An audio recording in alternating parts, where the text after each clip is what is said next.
So my podcast is called The Inner Monologue. So it's designed to be about like how we think around things. And I've categorized it as a kind of easy listen for overthinkers, which I Oh, think is quite common in I like it. the fitness space as well. As we are quite, well, very, client centric, client facing, in real world environments with our people, and we're all kind of trying to navigate different aspects of life and being alive and participating. So that's the Mhm. idea. And I met Katie. She was resident in Orkney. How long were you in Orkney for, Katie? 10 years? 10 years. She made it through her first winter, as we always say, as our Katie. Yes. I moved in January and then I survived January, so I was like, I can stay. That's good. Fine. You have been inducted into the island. And Yeah. yeah, we worked together, but also I used to go to Katie when I needed to punch things. So she was personal trainer and she would devise these excellent little boxing sessions. Which I think some people might be shocked from a yoga teacher like myself, but actually everybody just needs to have physical avenues sometimes to release, Absolutely. Yeah. frustrations. Yeah. um, yeah, so I work with Katie there. And then I just wondered, Katie, if you might want to chat about kind of what you do, and a little bit about your road and how you ended up becoming a personal trainer and then well-being coach. Cool. Yeah. How long have we got? Keep going. So I'll try and keep it reasonably brief. So I've gone back quite a few years. I went to university. I did my first degree in teaching. Love teaching, hence why I'm doing what I do. Then I did that, and then I went into sports science because I actually thought I don't know if I want to be a PE teacher the rest of my life. And it's very much a career that when you're in it, it's kind of hard to change. And I'm quite diverse that I like things, lots of things going on, and I get bored really easily and all that kind of thing. So I was thinking, actually, it's probably not the best option for me. So I went to the sports science. During that time, I did my personal training course and qualification and became a teacher in exercise to music and boxing, all that kind of thing. Um, and then after university for 6 years, I left. I had clients in Edinburgh. I worked in a studio in Edinburgh. I took a year out and did a ski season and then came back, met my partner at the time and moved to Orkney and set up, just before I moved to Orkney, I set up my own business called Rafferty Personal Training, which has now evolved into Katie Rafferty Wellbeing Coach because it mirrors more what my ethos is. It's now more a kind of holistic kind of wellbeing approach rather than like Raffit, let's get fit. It's not just about being fit. And then did that for 10 years in Orkney. Primarily in person. So worked one to one, two to one with clients.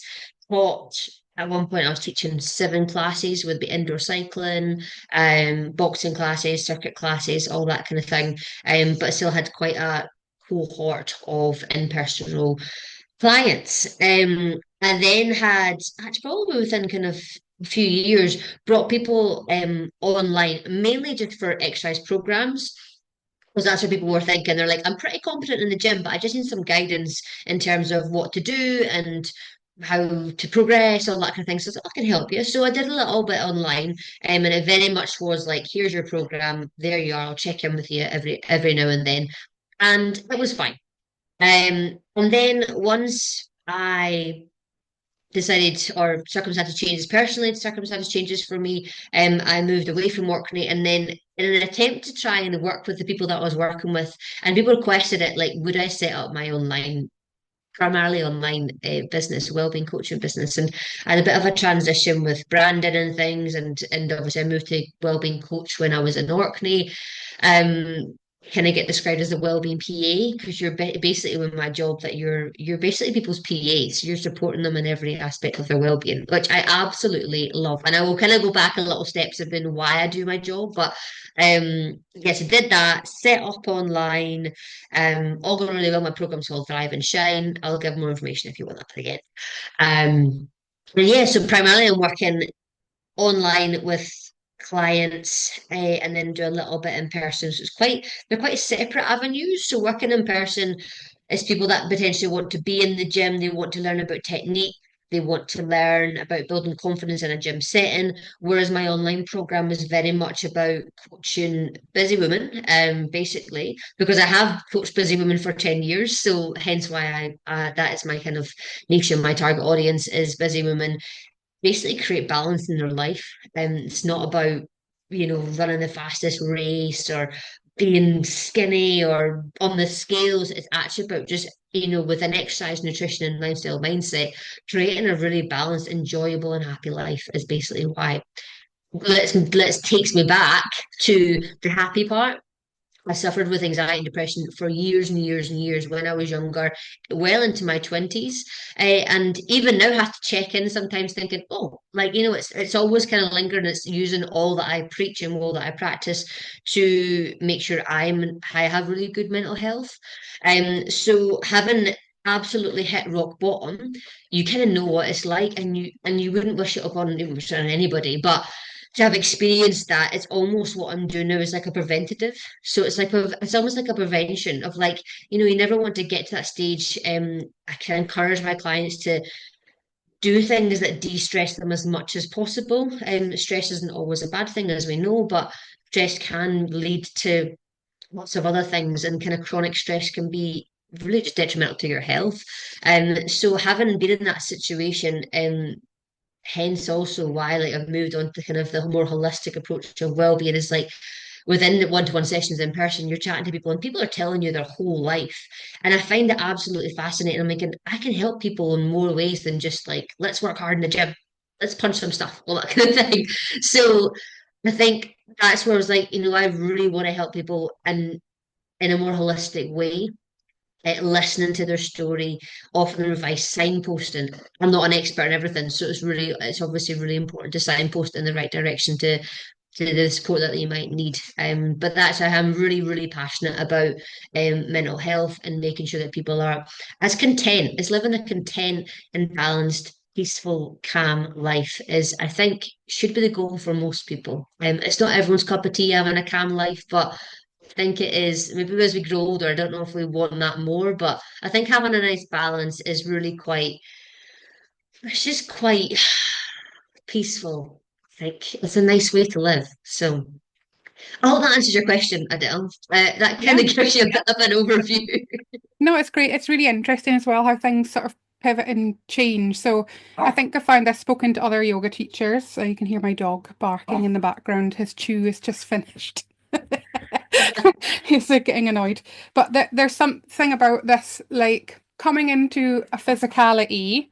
So in yoga land, that's obviously the yoga postures, but for you, that was in the gym and finding some kind of mental reprieve doing something physical, sweating it Yeah, out or going through a good flow, but that yeah, actually that sometimes leads you to this kind of other realization that maybe, it's not just the physical health, but that there's something about, improving your mental health that gets discovered in that physical process. Do you find that a lot with kind of the people that you work with as well, or? yeah, yeah. I think also I always find people, the way to describe this, it was especially working one to one in person, and also having lots of calls with clients online and things. It's when you're working people quite hard, physically or mentally, that's when they open up. It's a kind of weird realization, but when, say, for example, I'm working with someone one on one, and they come in and we've been teaching a long time, you'll get a vibe. Maybe if they're not feeling their best today, so you'll gauge it. You get to know your clients obviously really well.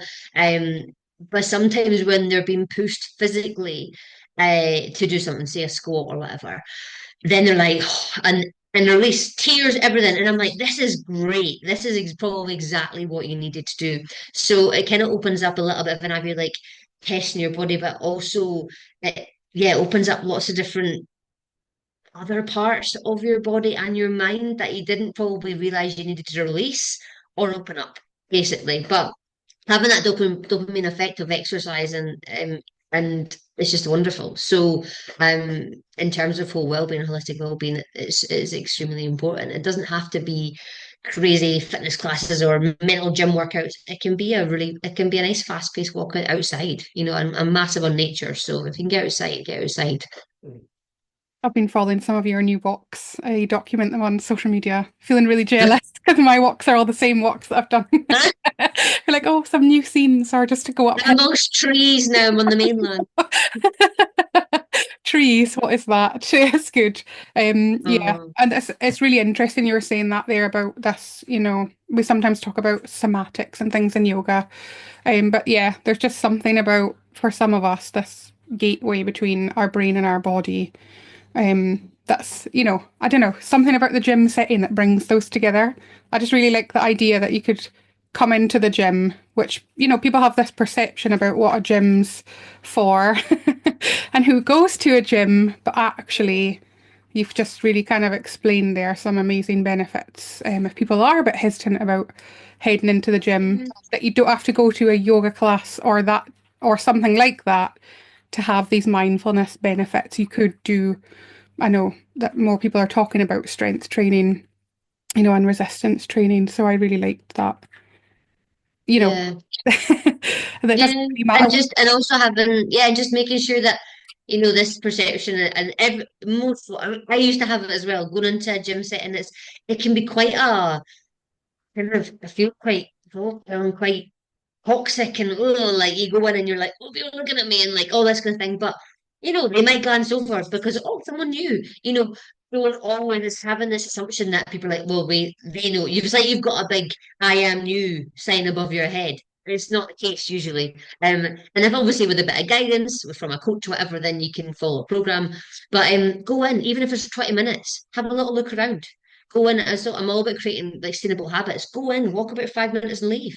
You know, it's getting through that front door is the hardest. But if the gym is for you, it's not for everybody. But if that's something that you want to try, go in for 5 minutes, have a little look around, suss it out. Don't go in tunnel vision, which is what we all do. Going like, go on a treadmill and then go away, and then never want to go back again. So if it's something that you're interested in, I would say absolutely go and give it a go. But don't put any pressure on yourself. Just go in and have a little wander about and try a few things, and then kind of build it up from there. We're not going to be Olympic weightlifters overnight if that's what you want to do. Yeah, I think that's the thing. It takes time, doesn't it? I was just kind of getting back to like, well, I sit in a chair a lot doing this, as we were just discussing before we began. But yeah, and that's coming off the back of COVID, where we're indoors a lot and much more, sedentary in our homes. But actually, it's taken like 2 years probably to get back to like, anything reasonably, that you don't think, oh no, I've got to go out for a walk, it's going to be sore or whatever.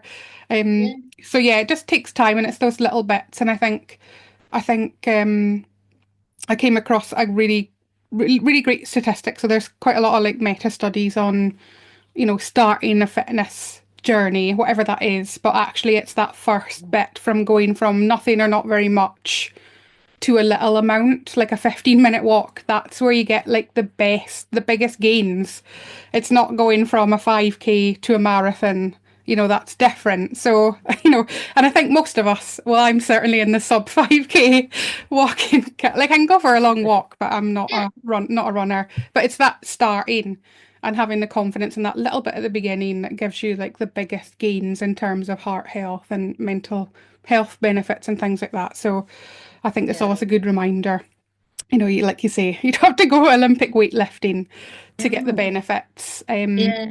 And then, so would you say that your clients or your participants, or just from your experience, that people have different aims, when they come to work with you, either under your coaching or your personal training?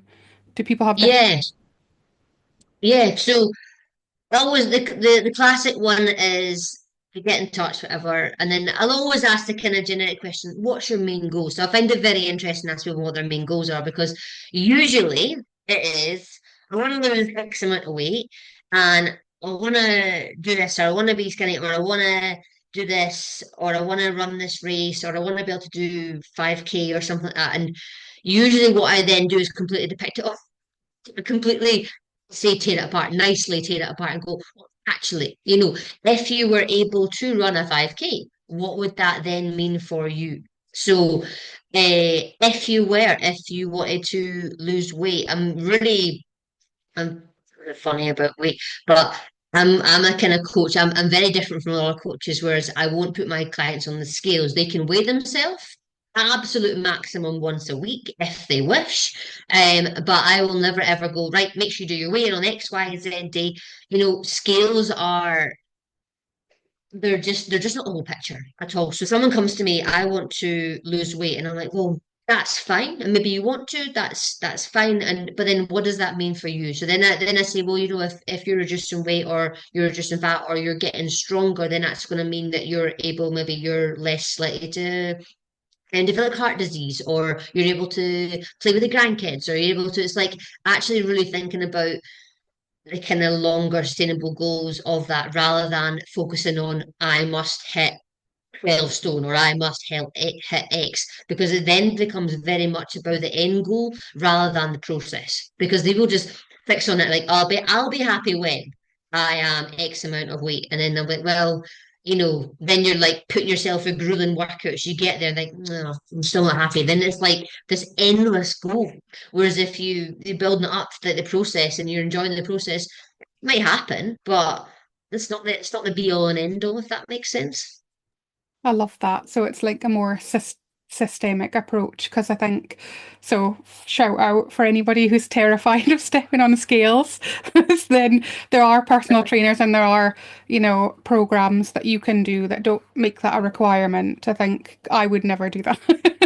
It's not like No. over time because I wonder if it, especially in women's health or that, bodies are like weight fluctuates over time for loads of different reasons, like if you have had children or, and also just going through your normal life cycle from being a child to being Yeah. an adult, like especially women's bodies are, much more transient in how they appear and the functions that they have. So having that Mhm. approach of like that your body's this vessel that takes you through life and you want to just care for it so that the things that Yeah, you choose to do are a little bit, easier. I really love that.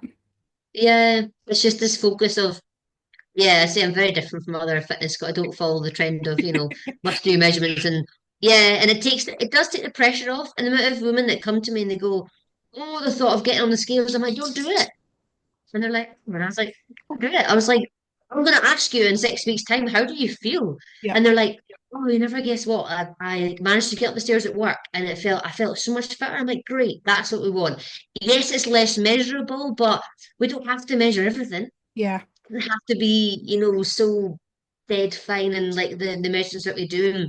And it does take the pressure off, because sometimes people have really, really good weeks. They're like, "We're too hard this week," and then they go on the scales and they go, oh, it's shifted, or it's not even shifted, or it's gone up. And then that's it. Mindset woof, is gone. Whereas if you think, well, don't do that and just enjoy the process, but make sure, as I say, I'm all about sustainable. So if you're putting yourself through grueling workouts that you're not enjoying, it's probably not gonna stay in it. So you might as well change it. It's true, isn't it? Because like the willpower bit, like I think probably some people that's going to be great for you, but for other people who find it difficult, myself included in that category, to sustain the willpower, you need to find Yeah. things that you like turning up for and other reasons to keep doing it. Or if you do fall off a wagon, that you're able to easily get back on again because you're like, oh, actually, that just does happen. So I think, yeah, that's really all important. Yeah, Yeah. points. Yeah, that sounds really great. And then, Mhm. so we talked a lot about well-being, and you mentioned there about, you're using these like subjective well-being, so people are determining for themselves how the programs are making them feel and how the benefits that they are getting in their own words, which I think is really, really effective rather than, weights and metrics and measures, which can be useful in some settings, but off-putting in And don't get me others. wrong, some of my clients do weigh themselves and they do log food every day, but it's not one of these things that you must do this. It's Yeah, it's one of these things that, and it works for some people. For a yeah, very small amount of people, it works. yeah, Because there's no maybe negative or ill relationship between weighing and scale. I've been there. I've been the weighing yourself every day and then, getting obsessed with it before. So it's all like whatever I've done wrong is like I'm training clients to not do that, yeah. basically. That's good. It's good that Um, critical, yeah. just that critical evaluation of, understanding. why something might not be working and what maybe deeper is at work. I really like that. I really love that approach. And like you say, some tools can be really helpful. So occasionally I'll go on, like a food blogging app, where you feel like just so you can sort of see, because sometimes your own memory is not always reliable. But then you Yeah. start to see patterns and you start to see things, and then you think, okay, and then you can sort of ditch it as you kind of. So yeah, each tool can have these really different things, and I love that you're bringing your kind of your personal experience into kind of what you're offering that makes it really personal and bespoke. So then, hard question. I put this right at the top. What is well-being? What do you think is well-being? So can It's you? funny, I get asked this question a lot, like, what is well-being? I'm like, well-being's so many different things. It's such a massive umbrella. And it means so, and it's something that over the years I've like evolved of what it is. And initially it was like, well, well-being's just about being happy. But it's not just about being happy. It's not just about being fit or happy or whatever, but it's everything. So it's like the umbrella of well-being is obviously social connections, friendships, relationships, physical well-being, mental well-being, emotional well-being, spiritual well-being, as well. So it is all of these things, but the main word that I always can focus on is balance. We can't have all these things perfectly. Even financial well-being, they're all encompassing this feeling of being in control, but also a nice balance, but also letting things be. So, for example, like there's stresses that happen in life that we're not in control of. And we'll all have them, but we have to. There's sometimes we just have to let them be there. So in your eyes doesn't look perfect. That part of well-being doesn't look perfect, but it's being just getting a really good balance, basically living as healthily as you can, but still having a really lovely time. Basically, it's giving attention to all parts of your well-being, not always equally, and knowing when you have to shift that focus as well within your well-being. And people have different purposes and values in life. And always ask my clients, well, what's your purpose? They're like, what's our purpose? I'm like, that's such a big question. I put them on the spot. I'm like, think about it. Like, why are you here? And it's such a deep question, but I love the responses that I get. And what's really important to you? And health, actually, surprisingly, is quite low down. Usually, family is first. Love, like friendship things. I'm like, where's your health? Because I always argue. My argument always is that if your health is one of your top values, then it means that you're showing up for yourself, but you're showing up your best self for other people as well. The people that are your top value, i.e., usually your family. Yeah, I love that. It's like, yeah, it's just really interesting, isn't it, that you would go and participate in physical activities, but not for like, but health's really low down. I really like that insight. That's brilliant. And I think of it when you were speaking there, I just, because I'm a big geek, the pie chart came up in my mind, of like those areas you were saying. So like a pie chart is like, or just think of it as like a pie, Yeah. and there's only so many slices, Mhm. and when you subdivide those, you can never get more than one pie. So yeah, Yeah. that well-being aspect of multiple things, and Yeah. that sounds, Yeah. And it shifts as well. So, like, say the big focus at the moment is like your physical well-being, yeah. but then if you don't have attention to your emotional well-being, then actually you can find that, yeah, you're super fit and healthy in inverted commas, but Mhm. actually your emotional well-being is really struggling, for Yeah, example, or your social connections are really struggling. It's like being able to find that balance to give as much attention, I say not necessarily equally, but to all parts of your well-being. And it's hard. Don't get me wrong, it's hard. We all have to practice you for know, sure. But it's learning as well. We all make mistakes and we all have to try things as well. And you don't realize sometimes until you're out of it, you're like, oh yeah, I put far too much attention on that and not enough on that. And yeah, so yeah, that's really interesting. And yeah, that the stressors are always going to be there, no matter how much you develop this kind of. So it's about having that resilience to bounce back. That's how I always think. Like, what can you weather, and then how quickly can you recover from that? So like you say, part of that's having the social connections. Part of that's having a routine for yourself that's keeps your Yeah. head space in a positive as much as can be space. So it's not just one thing or the other. And I really love that approach of having this kind of um yeah, overall, because people are complex. Human beings are complicated and complex, but at the end of the day, there are still things that we all have in common to a varying or Mhm. lesser extent. Yeah, You know, totally. yeah, this sounds really, really interesting. And then you mentioned then, so that you do an in-person component and you do this online component. So I think there's still this argument, because I work mostly online also now, about which is better. And one of my best performing social media posts was asking this question about whether studios are better than online. Yeah. You know what? How do you mentioned a little bit about the difference, but how have you found moving into the online space, and what are the advantages, do you think, for yourself as a provider, but also for your clients? Um, Yeah, it's been interesting actually. As a very hands-on, and I'm like an extroverted introvert. Like I'm very extroverted, you can probably imagine. But I actually really like my own time and I like my own space and I like to be alone and that's quite nice.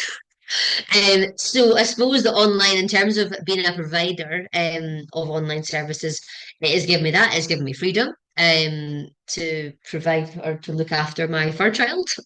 So, but and I'm by myself, so it gives me that, it gives me the freedom, but it means that not necessarily because a lot of online coaches have, hundreds of clients. I only work with this about 20 clients at a time online. I just think that there's too many. I don't know how other people in your network work, but I think if I oversubscribe, then I can't, and I like to give people my full attention, and I like to really, and I'm really caring role. So I want to make sure that they get all the attention they need and deserve. If I had, I suppose, all of those plus the 7 or 8 people that I train in person, that all in person would then just be far too much. So it means, I suppose, as a provider, I can work with slightly more people online, also the benefits of working online as well, that you're there the whole time, I suppose. With in person, you see your client once a week. Albeit, I do have a slight online element of in person because I keep in touch with my clients and keep them accountable out with the sessions more than maybe I used to. But you see them once a week, and then you catch up that week, and then it's kind of like off you go, do your program, and I'll see you in a week. Whereas online, there's much more opportunities to. So I offer education sessions. So we do an education session on Monday on Zoom. So we target different topics each week. So there's lots more opportunities for that they can again access lots potentially more resources. You're there for questions the whole time. There's a form of a community. So my in-persons, there's not really a community. I work within a gym, so there's a community within the gym. But in terms of just my online and my in-person clients, there's not really a community there. So the community feels nice online. And there's like-minded women that are working together, all have some sort of similarity. Mums, busy, they're all professionals. So we have that as well. But I think, yeah, there's lots of benefits from it. And then also with the flexibility for them that the majority of my online clients work out from home. So I have 2 or 3 clients that work out in yeah, 2 or 3 clients that work out in the gym. The rest of them work out from home because it's again fitting around school runs, fitting around kids, fitting around their very busy working schedules. So it then gives them the opportunity, whereas I'm not going to go to everyone's house and go and train them. Whereas actually they don't potentially need the same attention in person than they would do the ones that I'm working with in the gym. So they need a basic home program specific to them.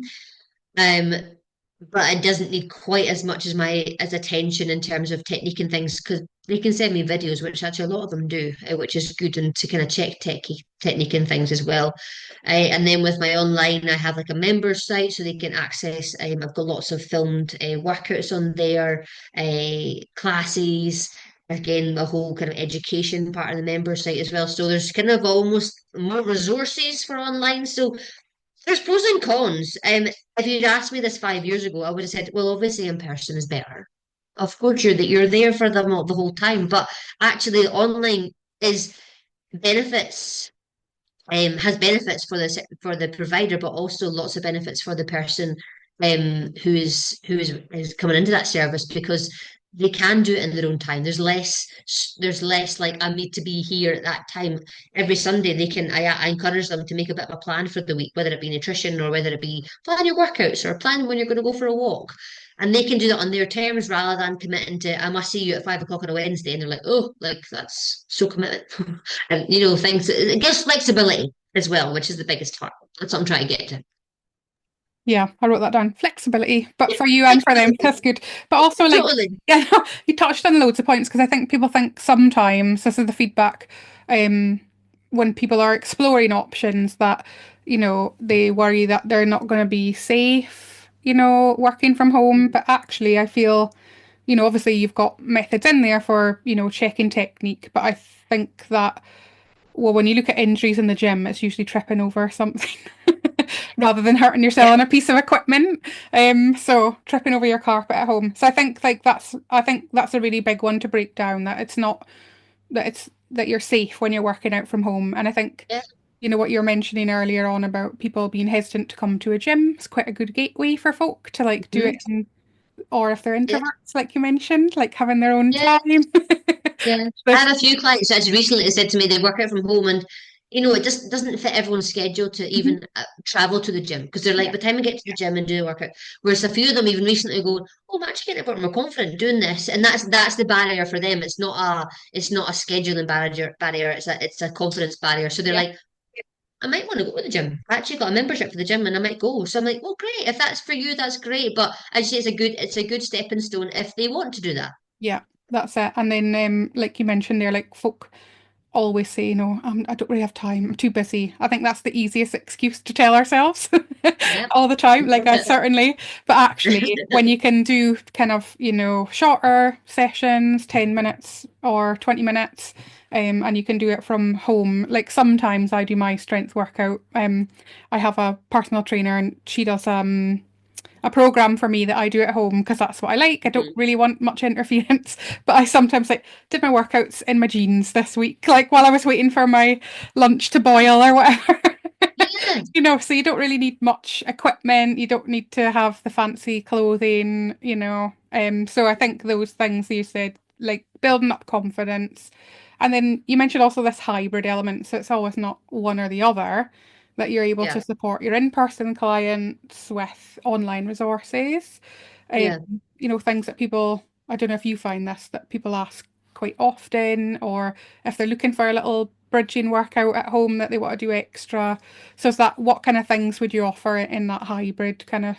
Yeah. So if I'm seeing people in person, then usually, obviously assess, kind of get to know what they're doing it with. So like I actually coach in person a couple of yoga teachers just by chance, actually. So they're obviously practicing and teaching quite a lot. So this is like to complement their practice, and actually it's really interesting. Yeah, the kind of changes that people have found that actually they've become actually slightly less flexible, getting stronger, but they've become stronger. So actually their practice becomes easier because they're stronger. But yeah, so if I would assess what they were doing out with our sessions, and if it is nothing, then we say, well, maybe we'll try a couple of like one workout. And the online stuff that I provide usually is short. So it's like 20 minutes. It's like how can we fit in 2 20-minute sessions, strength sessions into your week? So if it's in person hybrid, I would say we'll try one and then try how are you gonna like complement your workout with me because our workout like together is quite a decent workout. It's targeting lots of different things. It's quite in depth. Whereas at home, I say it's kind of a safer environment just to do things that are maybe slightly easier. So a 20-minute easy bodyweight workout, whatever, would complement it, and also providing information. Like I share some of my education sessions with my in-person clients, like basic nutrition or basic programming, or kind of some of my other education sessions in mindset and life set, like stress or setting boundaries is a big one.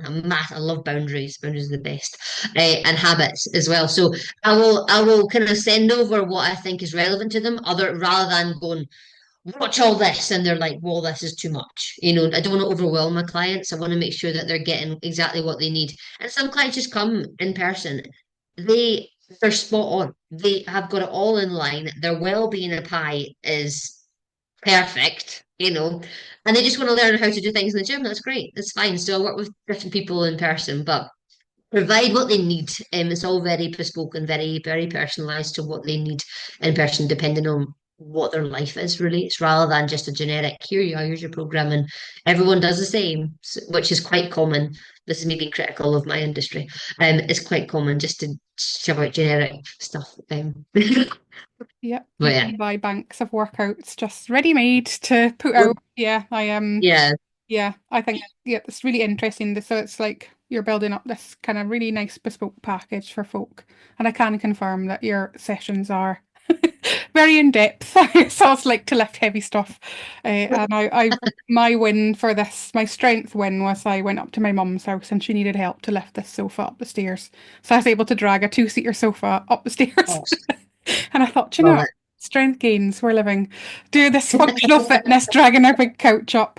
But yeah, Totally. yeah, it's good. And then you said like, working when you were saying about working with yoga teachers, not a surprise, the joints, desperate for some muscular support, Yeah, potentially, but actually that, it makes what you want to do in your day to day like much more easy to achieve. So like regardless of where you are, whether you're starting or whether you're kind of nailing down into something a bit more specific, that your approach seems to be that you're just kind of benefiting people's aims and achievements and goals in yeah, day-to-day life. Yeah. yeah. And as you touched on there, it's functional, and I kind of focus on that as well. Like, well, and it sounds maybe slightly premature, but if you were to fall over when you're older, can you get back up again? Yeah.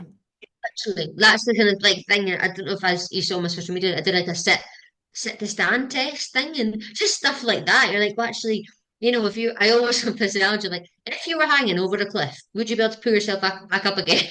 All these kind of things, like functional things.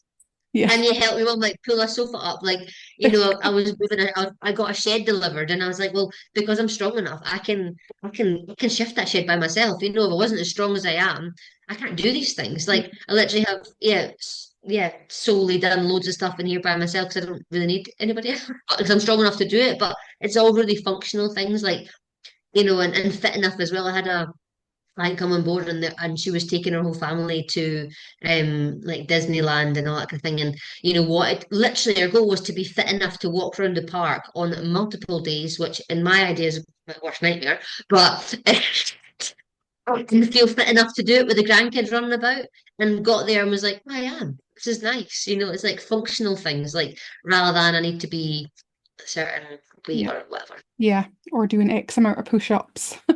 Yeah. Yeah. I know. But yeah, functional fitness is Yeah. really a big focus. Yeah. That's great. And it's so important because that's when you start feeling stiff, and I know you're just laughing about can I get back up, but actually, as I approach my 40s, I'm hoping this is going to be my peak decade.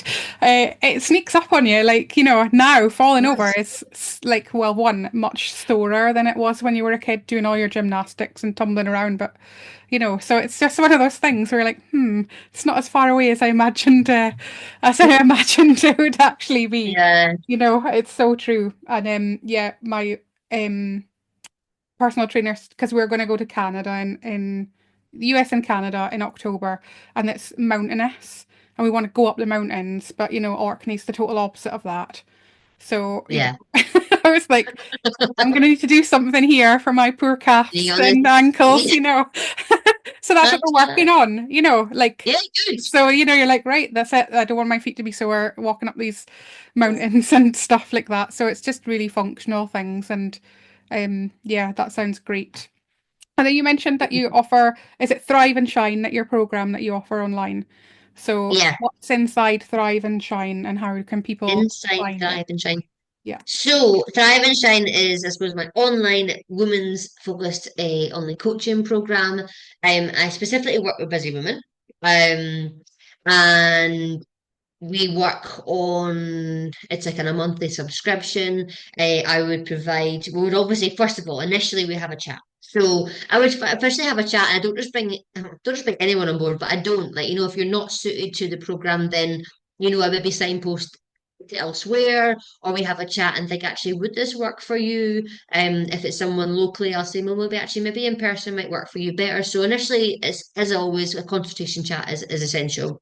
If it's suited, we'll come on board. And then I'll put together a wellbeing plan. So we'll have a good, I like to get to know clients so well. And I like to know them inside out. So then I can program, I can offer advice, I can kind of anticipate what's going to happen. If I haven't heard from them in a couple of days, I know what's happening, exactly know what's happening.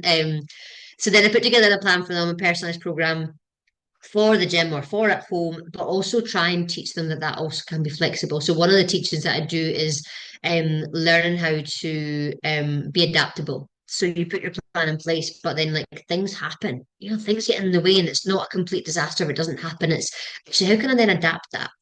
As well. We'll have a look at nutrition. So usually I get clients to kind of just give me an idea of nutrition. Sometimes I'll suggest maybe if you want to log it for a week, like we said before, it's quite handy sometimes to see and be aware of what you are eating because sometimes we just kind of go through the motions and not even think about it. Usually people are lacking in protein. It's the biggest thing. Usually the people that I work with are 30, 35 plus into 60s. So we're going through premenopause, menopause, postmenopause. So it's really important, our strength training. Um, and then I'll invite them into, we have a community, so we have a WhatsApp group. And then my members site. So all there we have like an onboarding videos. You go through them. There's kind of lots of different little targets for the first. I've got like a roadmap, a Thrive and Shine roadmap. So the first 30 days you come in, this is a kind of really small, achievable goals that I'll only try and do in that first 30 days. And then it's like this is where you might go in your journey. And basically the top of the Thrive and Shine roadmap is basically what well-being is. It's like well being content, being able to go out and enjoy yourself, being able to not even think about whether you're going to do exercise or not. It's like everything's like habitual. It's because you built up sustainable habits. And it's also explained to clients that it takes time. This is not a diet. This is not a month course that you go out and you've done everything and it's all very hunky dory. It's very much a learning process. So it's less prescriptive. It's fine being prescriptive, but you can give people things, but then they don't learn. I want people to come into the program and see they're here for 6 months and then they go away and they're like, I have learned so much and I can do this by myself. That is the goal of it. I don't necessarily want to hold on to you for the rest of your life. it's bringing you in and teaching you and then going away. So member site, the community, and then we have our education sessions. I check in with you one-to-one basis once a week, but there's also I usually chat to clients every other day for various different reasons, and then we have like in-depth calls every 6 weeks. So there's lots of different things like touch points with clients just to kind of keep them on the right path.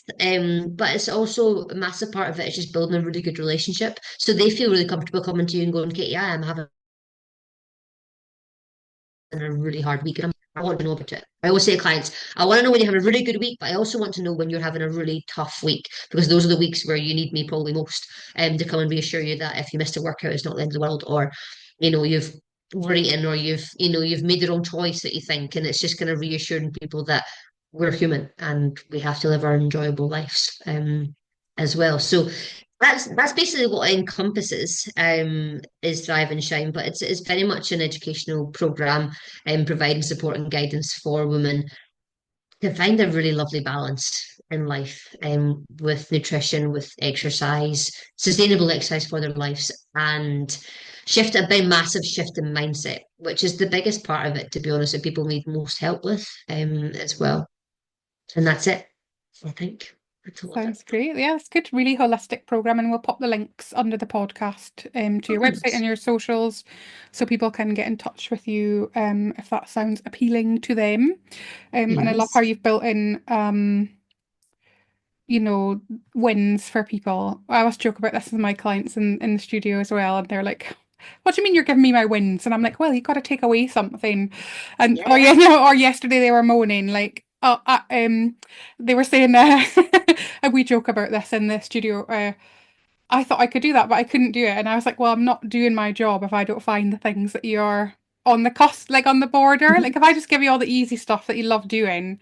you're not Yeah. going to feel that you've achieved anything, So it's Yeah. like working to Exactly. find those, but it sounds like you've got a really nice, clear step through because we've spoken about a couple of times already is that confidence. And sometimes that can be when people are not sure what to expect, but you're kind of Yeah. laying it all out for them. This is what it's going to look Hmm. like. Here's the ways that we can do it. And, Yeah. yeah, getting folk in the driver's seat. And I think I also had hang-ups about the nutrition aspect because all you ever see is like um grams per protein for body weight, and these are the types of meals you should be eating. And it's like seems like way too, for me, I don't like being told what to do, funnily enough. But like it was like something about that. But actually, at the base of it, like you said, it's like adding a bit more protein, drinking Hmm. a bit more water, having a little audit of what habits you fall into. And I like now know like when it's school holidays, that's way harder for me to keep things together. So I just kind of take the stress off in school holidays, and then when the schools go back, I know that it's going to be much easier to be much more in control of the menus and, because it's much more structured. You're going out at this time of day and those kind of things. So you do start to find these patterns that are unique to your circumstance. So it sounds like you've got a really good way of, you know, bridging that confidence gap for people um, Yeah. within that program. And yeah, stress reduction. Who doesn't want that? Yeah.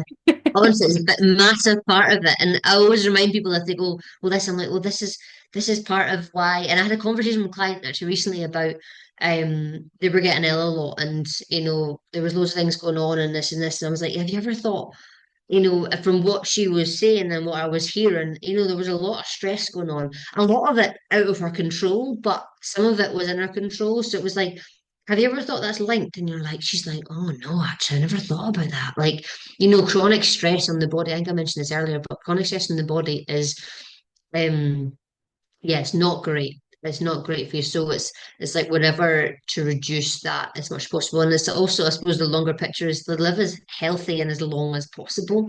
Um, yeah, basically. But yeah, yes, stress reduction is a massive one, and that all comes into building in all this kind of healthy habits and setting boundaries as well.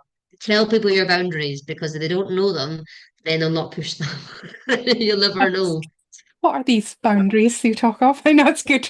It's so true though. And I do wonder, I think that's like a generational thing. And I think particularly for women, um you're saying you to work with busy women, but women are really busy people, like always, have Mm. so much going on and so many things and balancing loads of stuff. All that's my experience. I don't know if it's just where I Yeah. live, but yeah, women are super busy in general.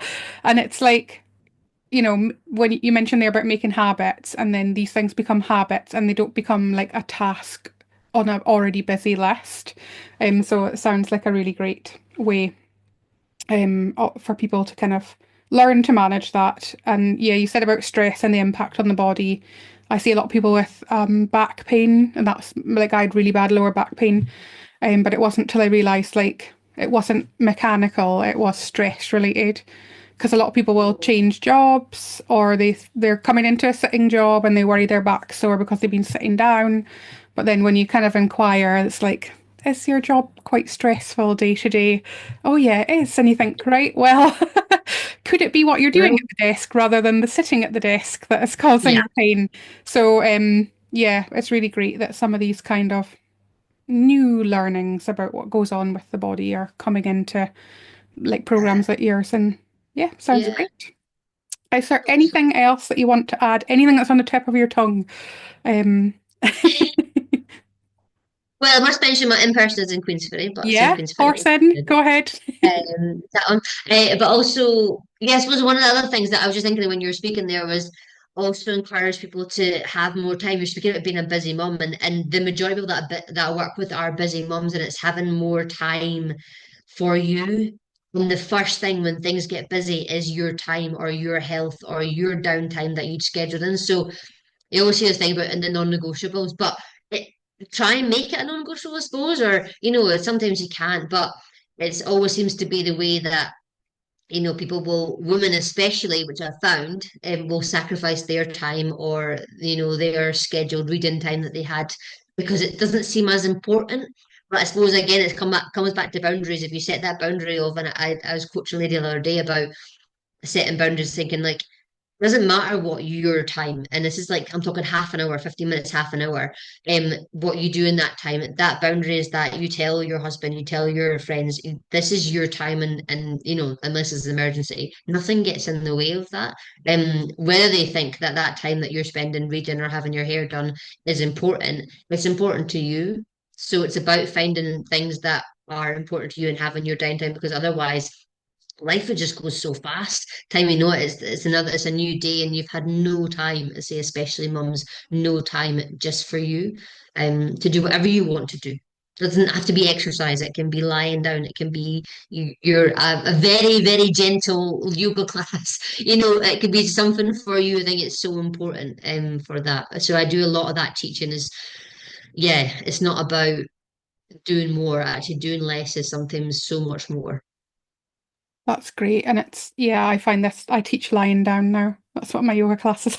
Lovely. Yoga nidra I love or relaxed yoga. it. But actually, it's like one, having permission, but sometimes having something in a calendar, especially if you're living on a schedule, like drop-offs and this and school meetings and this meeting and work and everything, that actually, like you say, put in that half an hour in the calendar.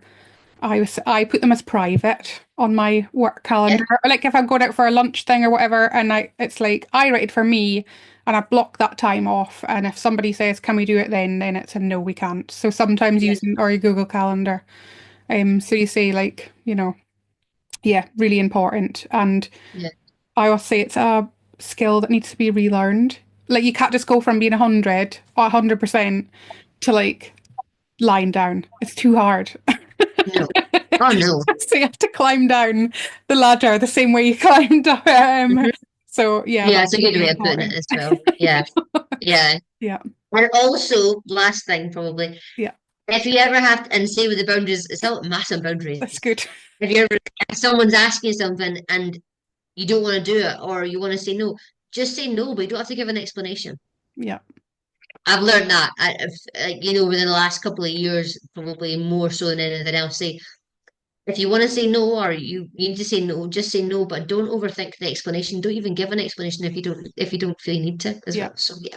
My Being husband. I wouldn't say I mean let's describe it as being more selfish, but I don't think it's not being selfish, it's a positive Yeah. thing. Well, you can, and Yeah. it's about like then you're ascribing actual value onto different tasks rather than trying to cram everything in. And like you say, it's things that support the well-oiled machine that get put to the Mhm. side. Yeah, Rick always Yeah. says, just don't do it and say you did. So it's probably a more ethical way of just don't do it and say that you did. Don't do it. Yeah. So no, no, I Just don't say want to no. go for dinner. Or Yeah, no, I don't want to do that. no, Or no, I'm not going to do that for you. That's it. that's true. Yeah, yeah. There's loads of great stuff about slowing down and not doing nothing, but just doing things with a little bit more intention and taking up more of your attention on specific things rather than Yeah. five things all at one time. I love that. Yeah. Just say no. Yeah. And then you Yeah. mentioned you work in Queensferry. We'll put the links underneath. Yeah. But Yeah. yeah, So it's South Queensbury, it's near Edinburgh. And I work in a gym there and a couple of days a week, with some clients. great. And yeah, thoroughly recommend your personal Thanks, Adele. sessions. You're guaranteed to have a good workout and Correct. also have a nice time. And you'll be able to drag a couch up the stairs should you ever need to. Exactly.